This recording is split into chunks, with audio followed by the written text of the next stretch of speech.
Welcome to Restaurant Catering Smarts, your go-to podcast for restaurateurs looking to better operate and grow their catering profit centers. With every episode, you can count on expert advice, innovative strategies, and tasty tips straight from industry leaders. Our purpose is to help your business thrive. So, let's dig in to another juicy episode.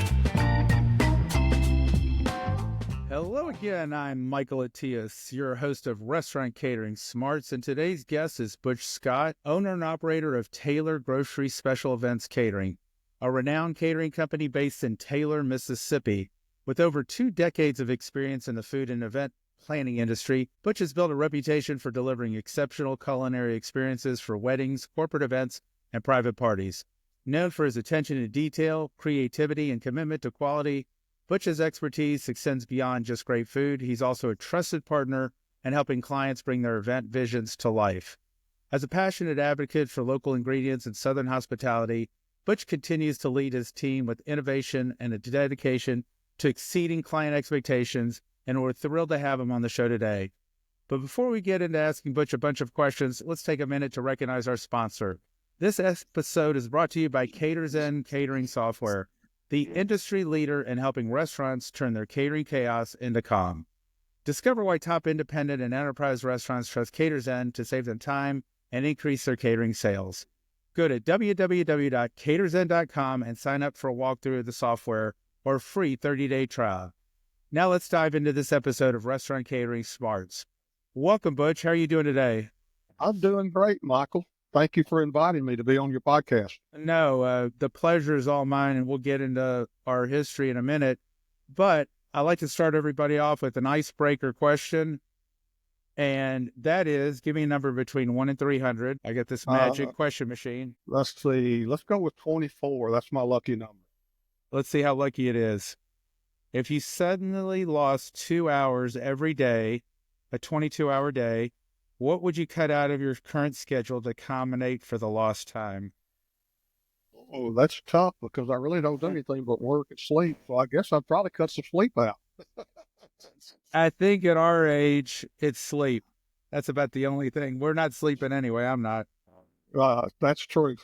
You know, we've known each other. I think we were catering out of chuck wagons when we met. That's how long we've known each other. No doubt. No doubt. So, before you had Taylor, you had Abbeville Catfish, right? I did. So, why don't you tell everybody how you got started in the restaurant business, how you ended up with Abbeville, how you ended up with Taylor Grocery.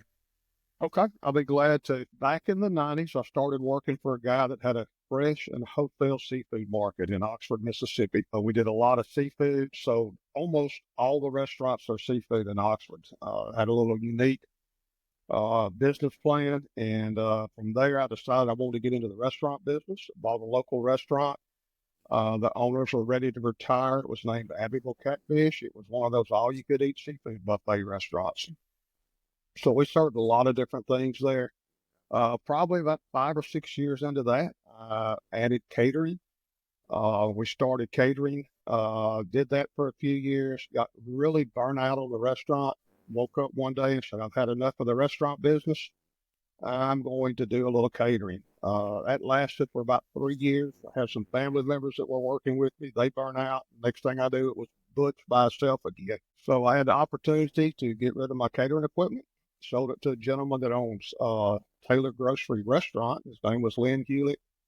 That was in December of 2005, January of 2006. He said, hey, man, we've done a little drop-off stuff, but nothing like you've ever done.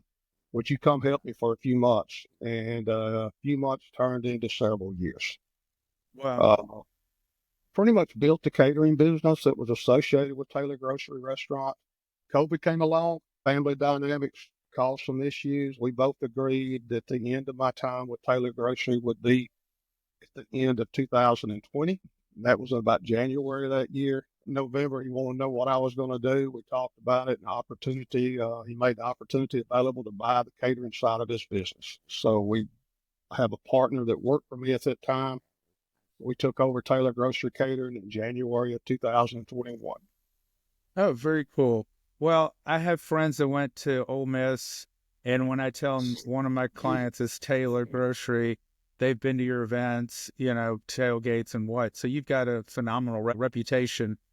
And unfortunately, I don't get to know all my clients as well as I'd like to. I think there's only so many hours in the day, but you're about as old school as they come. So for those who don't know, before I started Caters In, it was Restaurant Catering Systems. Before that, I don't know what it was called, a results group or something. I sold the Catering Magic System. And you were one of my first clients probably in 2003, if I go back far enough. How did you find me, and what precipitated you looking for me? Well, I was looking for a better way. On the marketing side, we were full blast in the restaurant business. I think we were connected through a guy that had a marketing program by the name of Rory Bass. Yep. And that's where we got to know each other. I like your catering magic. You called yourself the catering evangelist. Now, I was a barbecue evangelist at Barbecue Corky's. evangelist. There you go. So that's right. how far back we go. And I was interested in what you were doing. We were just getting started doing some catering. And so I subscribed to your program, learned a lot about marketing, grew the business a little bit, or quite a bit. And so that's sort of where we got started at together. Yeah. And what I tell people is, when you try to help people do things, it's like personal training. You go to the gym, 5% do things, 95% make excuses. And, Yep. I always love the fact that you would gravitate towards things, make them happen. So you get a sense of pride seeing that, what I did in my restaurant wasn't just a one-off, flash in the pan. Seeing other guys like you has made a huge difference. What would you say, working out of Taylor, and I'm assuming they are you working out of their property? Yes, we're at a separate location than the restaurant. Lynn did not want to sell this property, so we have a long-term lease on the property here. The lease is probably longer than I'll live. Well, I hope you live to be 120 for Uh, starters. well, if I live to be 120, I probably won't still coming to work every day anyway. Yeah, well, you'll have too many grandkids by then. They'll be running it. You got 5. You just had a grandson. That's Yes, exciting. it is. It is. We're excited to have grandson number 3. Wow. Yeah. Would you say girls catch up? That's what I said. You got Girls, 2 it's time to catch granddaughters. up. 2 granddaughters and 3 grandsons. Yeah, I'm in no hurry to be a grandfather. I think I'm too young, so I will just call myself an uncle if I become a grandfather. Well, I'll have to share this with you when the mother of my 5th grandson, my youngest daughter, Molly Kate, when she was born, she came along later in life. There's 12 years difference, I believe, between her and her older sister. And I used to walk around with her as a toddler at the restaurant, and people used to congratulate me on my granddaughter. So that tells you how bad that was. So Wow, that's crazy. That is it is. crazy. It was. It makes you feel old real quick. Yeah. So, at Taylor, are y'all doing drop-off events and full-service events? What's the mix of what you're doing? Michael, really, we do a little bit of everything. We started out, Taylor Grocery was known for catfish, as well as Abbeville Catfish. We did a lot of catfish.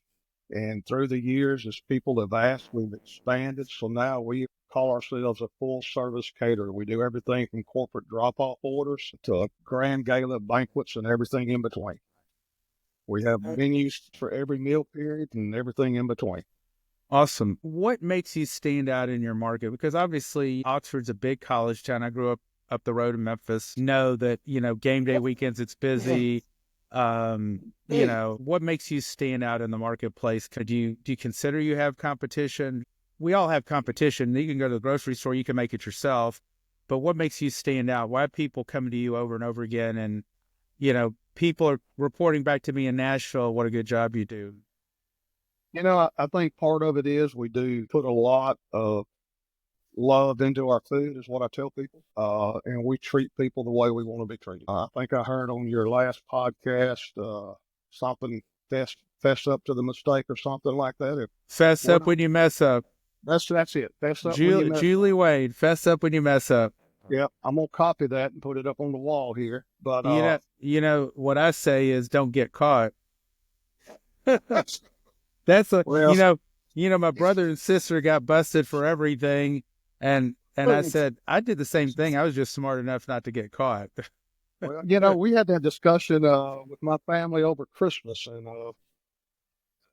my brother and sister got busted with everything, and I didn't. So like you said, I was just smarter than they were. It's funny now that my kids are young adults and, starting off in their life, you get the real stories when they were growing up. And like, I had no idea some of the stuff they did. It was nothing that would get them, nothing major, but it's like, interesting. So even if you think your kids are angels, they got a little They're devil not. stuff They going got on. something. That's right. That's right. Exactly. That's Exactly. true. What percentage of your business is spent creating custom menus versus you've got set menus? Because I know a lot of people in the restaurant business, they're working off, more set menus. Do you have a philosophy about menus? Well, my philosophy is we try to develop packages that people want and enjoy. And then if you want something customized, we'll customize it for you. Percentage wise, probably 80 to 85% of what we do is already published menus, and about 15% is customized. Yeah, I think a lot of people, they underestimate the value of packages because at the end of the day, you could put most things in a package. If you take the fanciest wedding in the world, right? Do you want appetizers? Okay, which appetizers do you want? Do you want a chocolate fountain? Do you want this? How many entrees do you want? Do you want plated? Do you want buffet? It can all be put, and then you add an upsell for the more premium sides. And I think what that does is, I think what gave us an advantage in the early days of Corky's is we created these packages, and it made it easy for the customer to understand. Like, in simple terms, we had different names. You want a 1 meat, a 2 meat, a 3 meat. Everybody knows you're going to pay more for ribs than you're going to pay for pork. You're going to pay more for filet than you're going to pay for carved roast beef, right? And so it just makes it easy that you don't have to be a culinary genius or know food math to put these packages together. Anybody can look at a list and say, which package do you want? What options do you want? This is what I recommend, and you move on. That's true. We copied a lot of what you did when I was developing menus for our catering business, and we built packages. We have our tailored fish fry, which starts out with fried catfish, chicken tenders, and hush puppies, and then we allow the customers to customize it from the standpoint that they get to pick their sides. They have a list of about 20 sides. They get to pick 3 of those. We have a list of about 12 desserts. They get to pick their dessert, and everything's one package, dinnerware. They can choose whether they want the standard upgraded plastic or if they want to go to China. We can do that as well. And that type of menu probably fits 90% of our customers, and it makes it easy for them. It's easy for us because my kitchen's used to preparing it. And you talk about weddings and stuff, and everybody wants to upscale it. Well, if you look at our wedding menus, most of our wedding menus are the same things that we serve every day. And I tell brides that, hey, we take good Southern food that you and your family's used to eating, and we add a touch of elegance to it for your wedding. Yeah, I mean, it's amazing how just sprucing it up makes a difference, right? It is. An example, I talked about the Taylor fish fry, our most popular wedding package. We call it the high cotton package, and it starts with catfish and fried chicken tenders. Man, I'm starving right now. I haven't had fried catfish in so long. I'm down in Costa Rica. They don't have fried catfish down here and hush puppies. But I did make, just as an aside, there's a local restaurant. The woman is incredible. She's a Costa Rican. Their family owns like a little motel, and she runs a restaurant. They make their hamburger buns from scratch every day. They do barbecue brisket over coffee wood, phenomenal brisket. I went in there one afternoon and I made her Nashville hot chicken for her and her crew. I said, can I come in one afternoon and make you some Nashville hot chicken? So that was a lot of fun. They enjoyed it, and it was fun for me. I got my Nashville hot chicken fix without having to go home. There you go. That's the way to do it. Maybe we need to send you some catfish so you can take on your next trip to Costa Rica. Well, I don't know that it would get through security, but maybe I could find some fish. And it's the cornmeal that makes it. It's all about. I like the cornmeal, the crunch. And we used to do a Cajun tartar sauce with ours. So let's talk about sales and marketing. I have found, just like everything in life, it's not who has the best product, it's who's the best sales and marketer. If you have both, that helps you even more. What has been your philosophy to sales and marketing, and how have you grown over the years your two catering businesses? Sales and marketing, I guess in a nutshell, would be we follow the wheel that's already been created instead of trying to create something new. And simply meaning we have taken success, such as your success in the catering business, and tried to copy what you do. The one thing that you taught me, that's the most important thing that you taught me, is no matter what, protect your database. Build that database. This building could burn down tomorrow, and let's hope it doesn't. Knocking on wood. But within 2 days, I could be back in business with my same customers because I have a database of those customers. I have a database of everything they've ordered, and their preferences. And so, that's important. Build that database, and then we market to the database.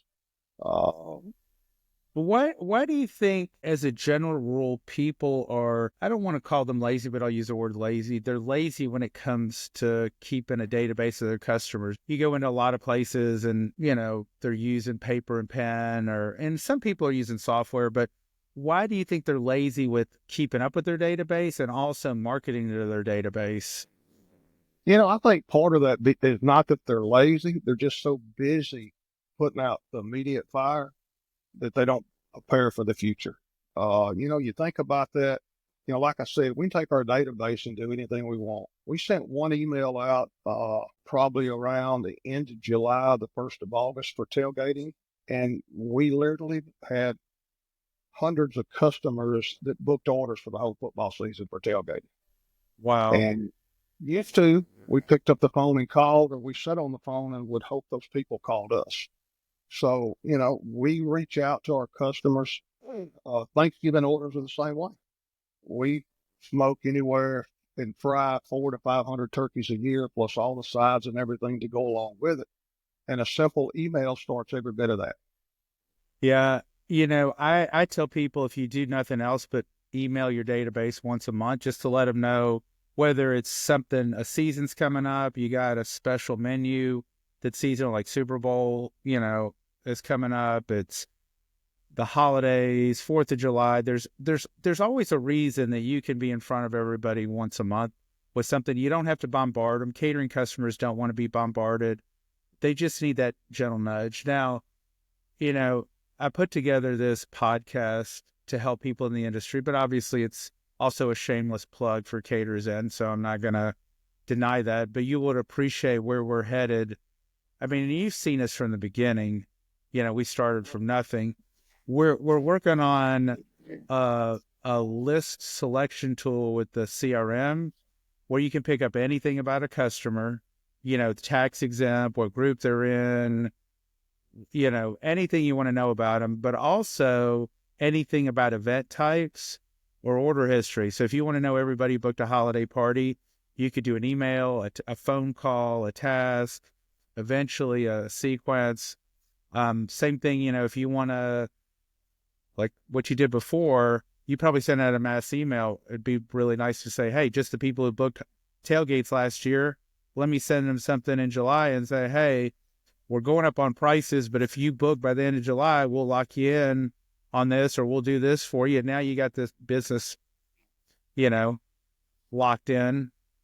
Same thing with the people who booked turkeys. Hey, last year we sold 400 turkeys. We've got 500 on order. We know we're going to sell out of the 500. If you want in, you get in. So now you're not worrying about promoting. You've got that business locked in for the holidays, right? That's correct. Oh, no doubt. And, a couple of years ago, turkeys were very short, and they were very, very expensive. And we were able to pre-book some turkeys at a great price. And we told folks we got, I think it was 420 something turkeys. that we've been able to secure. When they're gone, folks. And I mean, the orders came in like you wouldn't believe. Uh, Exactly. Yeah. so that's great being able to do that. Market to a certain segment of your customers is something that is very important for us. You know, we used to try to do that with a piece of paper and an old Rolodex on the desk with the person's I, name and their company. And I, man, you changed catering for me when Butch, you started. I'm so old. We had to hire Pony Express to send out my messages. No, I mean, no, I'm going to tell you how damn old I am. Even though I look like Dick Clark, I don't age, but I had to lick stamps and peel off labels, watching TV at night, sending out mailers. That's how long, I go back. And, another thing that we're doing, and again, this speaks like you do weddings, where I don't know if you have a catering inquiry form on your website that feeds into our system. We're building into this list selection tool. You can say, hey, all the brides that are getting married in September or later, we want to do a promotion to them. So if they filled out the wedding catering inquiry form, and you'll have a QR code that you can take to trade shows, and they could fill it out on their phone to enter a drawing, and you can put them in a sequence. So we're really thinking very strategically. Do you have anybody on your team that does the marketing, or are you the only guy you trust to do that?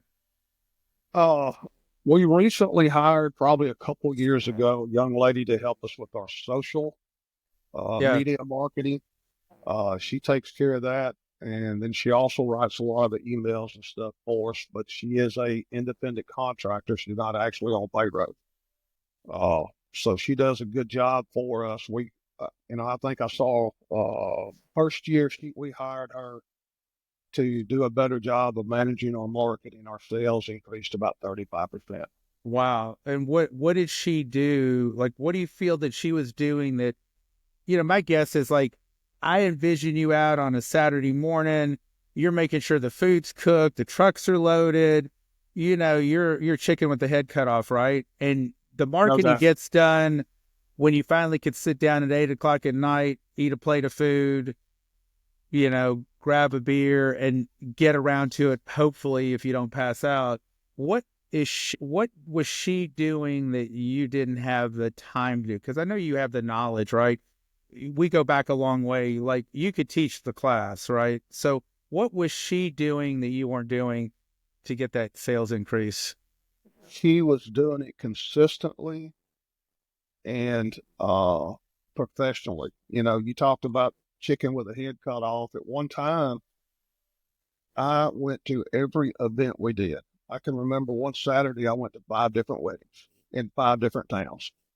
And so you're right, I had very little time, and most of my marketing emails was on Monday morning when it was, oh crap, I should have sent this out last week. Let me send an email out real quick. And it was just, for lack of a better word, most of the time it was sloppy. Yeah. And she came in and added a level of professional appearance to our emails that are worded well, has a call of action, and then she promotes it also around our social media. And we sit down usually around December or sometime the first couple months of the year. We talk about, here's what we want to market and when we want it to go out. So, it's just being consistent and on time with stuff that she's really added. And me, Michael, I'm fixing to be 64 years old. Sure, I have Facebook, uh, but You I'm you not going to you learn how to mean market on Facebook. you mean you got off MySpace? Yeah, man, I got off MySpace. I never did do much on MySpace. Neither I did don't I. think I had one friend, his name was Tom. yeah, I think I got a Facebook account. It's probably 7, 8 years ago. So that tells you how far behind I am. I don't even know anymore. And I will tell you, because I know in the restaurant business, we all have limited resources, right? It's not like Silicon Valley, Bill Gates, he's got more money to spend on marketing than God. And, so with the world being literally international, you can get on Upwork, you could find somebody we have somebody in South Africa who produces this podcast. Michaela probably reached out to you. She coordinated everything. So I just have to show up and I don't have to do much, right? And then she promotes it afterwards. She edits the clips. She does everything. We have people in the Philippines that can manage databases. So even if you don't have a big budget, the world is literally at your fingertips. And I don't know, are y'all using AI much to write any of your marketing? Do you know if she's doing any of that? Not yet. She's becoming familiar with it before she starts using it. We talked about it. I gave her a project back during the holidays that she's working on where she's producing a video so that when someone places an online order, part of the acknowledgement that they'll get back, of course, the order confirmation through Caters in. And then we're going to create a way for a video to go out that is basically showing our staff getting prepped and getting everything out the door to show them that we're getting ready to do their order. And so she's putting that together. We've talked about that. And, I have an idea. She has the knowledge how to put it together. Well, you need worker bees, idea bees. I'm the last guy you want to work because I'm too scattered. I like to come up with a vision that fires me up and, try to figure out what's next. And the stuff in my head, Butch, I can't even get it done quick enough. Not enough hours in the day. So we're talking about the marketing, AI. We're starting to use AI in our company for everything from training to operations manuals to sales and marketing.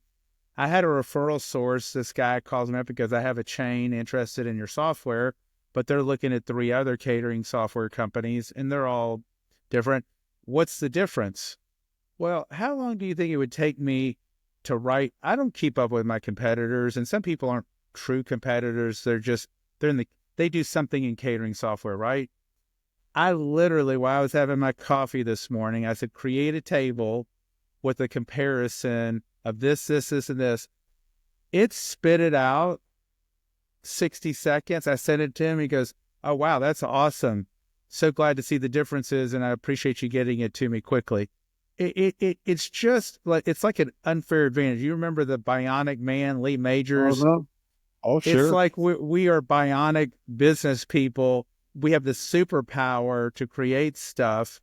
And where it's going to go, I'm sure in the early 1900s when somebody saw an automobile go down the street, they said, shit, that's a hell of a lot faster than a horse. Who knows where it's going to go, and think about where the automobile has done to change the landscape of America. Just like the cell phone. When I was in college, you had a disk drive. Now you got more computing power and more knowledge in in your hand than anybody does. That's very true.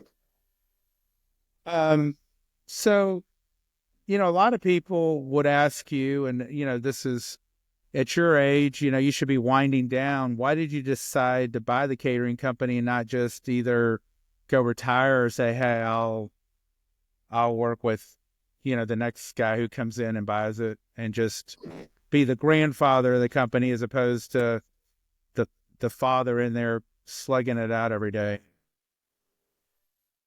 That's really a good question because I looked at all the options. I wasn't ready to retire. I don't know that I will ever truly retire and go sit on the front porch.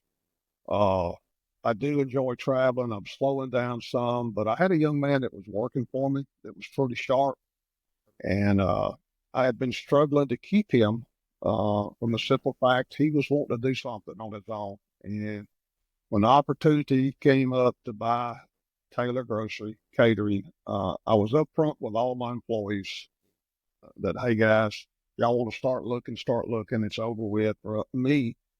And end of the year, I'm sure Lynn's going to continue to cater. If you want to work for him, fine, but I want you all to know where we are, because I treat all my employees like their family. I consider them as family. Right. And so he came to me and said, hey man, I hear that maybe you can buy this business. And I said, well, yeah, I'm considering it, but I'm old. He said, I'm not, let's do it. And so we sat down and, past 3 years, I've been teaching him the business. and I turned more and more over to him every day. I wanted the business to continue, not patting myself on the back, but in 2006, let's see, in 2005, they did $30,000 in catering sales at Taylor Grocery Restaurant. In Wow. 2006, we did 300 and something $1,000 in sales. Wait, wait, you 10x. Wait. This is like everybody gives me all the good stuff at the end. 10x. What did you do to 10x business? I kept that database from my personal catering business, and I started reaching out to those people, letting them know where I was. Wow. I mean, that was pretty much it. I think I had that database in some type of spreadsheet, Yeah. and I just started reaching out, saying, "Hey, this is Butch. I just want to let you guys know that I'm back in business.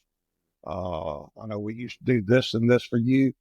We'd love an opportunity to do it again." And that's how I built the catering business. We went from 300,000 to 600,000 the next year to over a million the following year. Where, if you feel comfortable sharing your sales or sales range, where are you now? We were within 5 figures of hitting 4 million this year. $4 million out of Oxford, Mississippi. And how many people live in Oxford?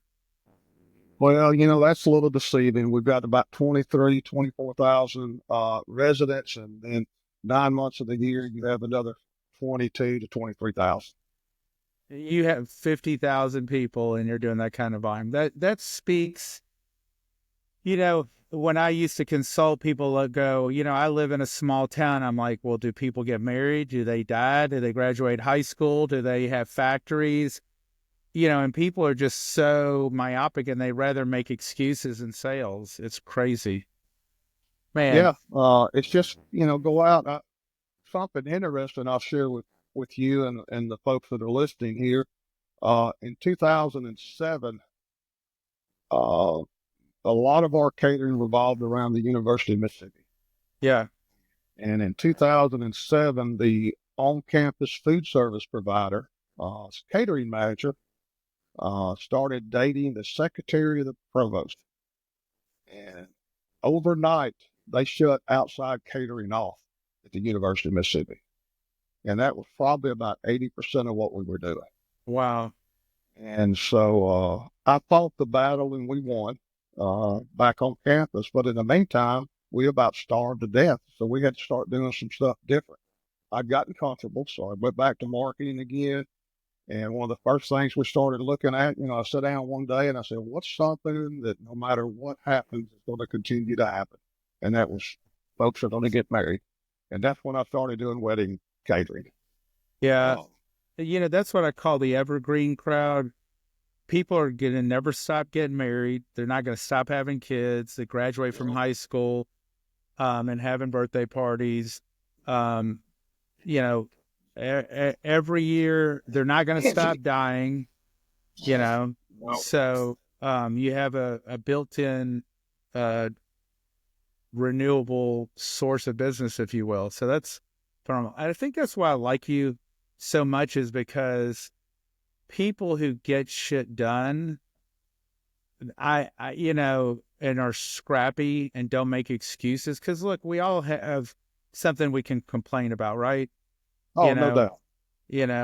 I've talked to my kids about entitlement. I go, or privilege. I go, I came here from France. There was no privilege. They didn't open up the gates and say, you get to drive a Cadillac. My parents were poor, relatively speaking, and my kids are in better shape than I was. And it's like, you got to hustle. It's all about hustling. Nobody's giving you anything. And honestly, I don't want anybody to give me anything because I don't want to owe anybody anything. I don't do well owing people stuff. That doesn't really work well with me. Yeah, those favors always get called back during the worst time, when somebody wants you to pay them back that debt that you have with them. And you know what? What's funny is I had a friend who went bankrupt, and he called me up and he asked me for a loan. And I gave him a pretty big check, and I said, it's a gift. I said, we're friends. I don't want to be your banker. One condition, just pay it forward when you can, and he's back on his feet. And he's making donations to help people out. I don't call favors back. It's just my friends. We don't keep score. We just are there for each other. So that's just sort of the way I like to live.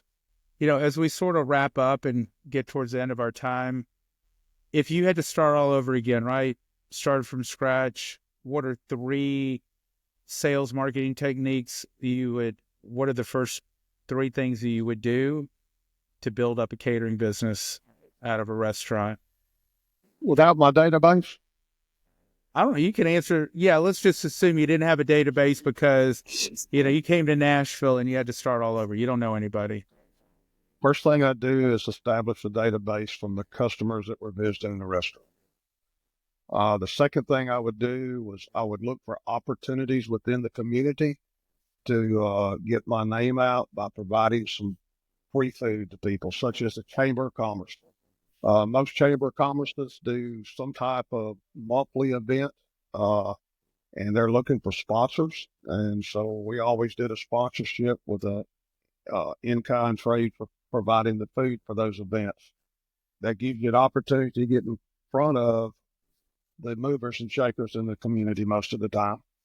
And the third thing I would do is, as I built that database, is I would market the heck out to those people. I would look for opportunities to get in front of them, Awesome. Is there anything else you want to share that you're doing cutting edge or different, whether it's food-wise, marketing, sales-wise, before we wrap up? I don't know that there's anything I'm doing cutting edge. I'm not a inventor, but I'm a heck of a copycat. And so I like to look at things that have been done in the past. If I see somebody doing something that's successful, then I try to dig into it. And, why is this successful? Why is this working? I'm not going to try to reinvent the wheel. You've already invented the wheel. I have said many times, if it ever comes a point that I do not have caterers available to use, I'm quitting. I've used some other softwares, but you have created the most complete software package for catering that I've ever seen. And I've seen several of them. I've looked at several of them. I don't know how many years I've been a catering Zen customer. It used to be restaurant marketing systems? Restaurant catering systems. Systems, that's it. It's funny, as I pulled up some old promo videos from the early days, man, it was old school. But you know what? That old school worked. It worked. And what you did was, through the years, you stayed ahead of the technology advancements and stuff, and you created a system that's modern day that's still using old school marketing tactics. Guerrilla marketing is what I call it. When you see the stuff that we're working on, we're talking to some people about AI voice and stuff. It's gonna, I can't even. When I talk to my team, I sound like I'm schizophrenic because I'm all over the board like a pinball, lost in a pinball machine. But it's exciting to invent these things, and having been in the shoes, right? We understand, when a customer or prospect, actually some of our best ideas come from prospects. So we're working on, we have proposal reminders, which, the fortunes in the follow-up. We're actually going to create something. You send out a proposal, the customer can accept the proposal, pay for it, and get reminders about it, right? So you don't even, if you got a lazy operator, he is not going to lose these sales opportunities. And if they decline it, they can put why they declined it. And now you have a database of why did I lose all this business at Christmas? So you can make modifications. Well, Butch, it is always a pleasure. You're one of my favorite clients, and I think you're probably one of the first guys to buy the Catering Magic system. So definitely have a place near and dear in my heart and Cater Zen's heart. And I wish you success with your business and your partner. Hopefully he takes over more and more, and you can just sit and enjoy those grandkids and whatever you enjoy doing, and do the fun stuff. Yeah, no doubt. That's what I'm looking forward to. And you mentioned Catering Magic. I still have on my shelf back here Catering Magic material. No way. Yeah. How about that? Okay, throw it back. Wow. Wow, that is the restaurant success system. That was like one of my first things. That's crazy. Yeah, Rory Fatt used a lot of my marketing material in his stuff. That We was worked out. that was marketing. That was Rory's, wasn't it? Yeah, but he has my stuff in there. Yep. Oh my God. That is, well, wait, move it over a little to your left, I think. Me and the suspenders. Yeah, it was called That's the it. Results Group. That is Yep. crazy. I don't Restaurant, even think I have a copy. the Barbecue Evangelist Restaurant and Catering Marketing Success System. And it absolutely was. Hey, you have aged a little bit, buddy. I know, So but I you're think look- I'm looking at your picture. You've aged a little bit. I know, but I look Not better much. now. I look better. I'm like George Clooney. I look better. That's right. That's right. But I still pull those out from time to time and brainstorm some of your marketing ideas and tweak them to fit what we do. Man, I love that. I love that.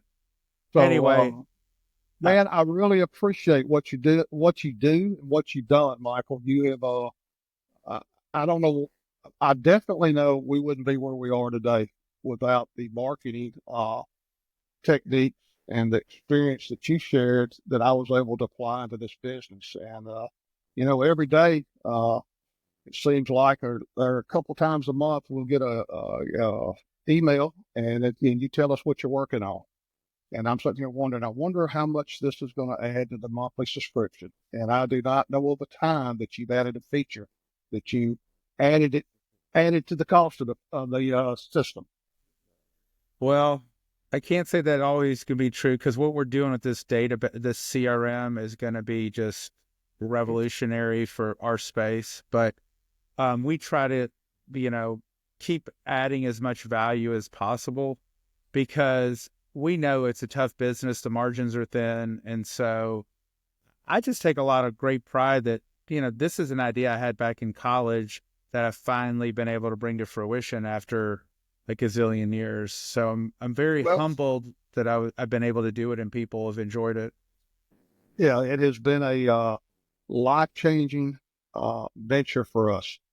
There's no way we could do the volume that we do today without having something like Caters in to help us stay organized, send us a reminder.